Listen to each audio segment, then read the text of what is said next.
లింగ అసమానత్వ సమస్యలు ఎదుర్కొనేందుకు నూతన చైతన్యం 4.0ను మార్పు కోసం ముందడుగు వికసిత గ్రామీణ భారత్ దిశగా సమ్మిళిత అభివృద్ధికి ఆర్థిక సాధికారతకు మహిళలే ముందు ఉండాలనే నినాదంతో జిల్లాల స్థాయిలో జెండర్ కార్యక్రమాలు నిర్వహించడం జరుగుతుందని కాకినాడ జిల్లా గ్రామీణ అభివృద్ధి సంస్థ ప్రాజెక్ట్ డైరెక్టర్ జి శ్రీనివాసరావు అన్నారు. నూతన చైతన్యం 4.0 ప్రచారాన్ని మంగళవారం న్యూఢిల్లీ నుంచి వ్యవసాయ మరియు రైతు సంక్షేమం గ్రామీణాభివృద్ధి మంత్రి శివరాజ్ సింగ్ చౌహాన్ వర్చువల్గా ప్రారంభించారు. ఈ కార్యక్రమానికి కాకినాడ అభివృద్ధి సంస్థ కార్యాలయం నుంచి డిఆర్డీఏ పీడీ జి శ్రీనివాసరావు జిల్లా సమాఖ్య సభ్యులు సిబ్బందితో కలిసి హాజరయ్యారు.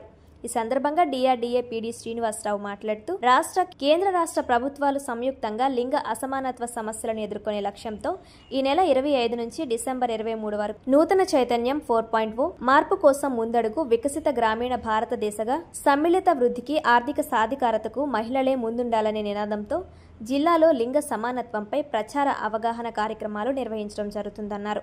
ఈ కార్యక్రమంలో జిల్లా, మండల, గ్రామ, సంఘ స్థాయిలను భాగస్వామ్యం చేయడం జరుగుతుందన్నారు. ఈ వీడియో కాన్ఫరెన్స్ లో ఏపీడీ ఎంఎం జిల్లాని, డిపిఎంలు, అన్ని మండలాల జిల్లా సమైక్య సభ్యులు, ఇతర సిబ్బంది పాల్గొన్నారు.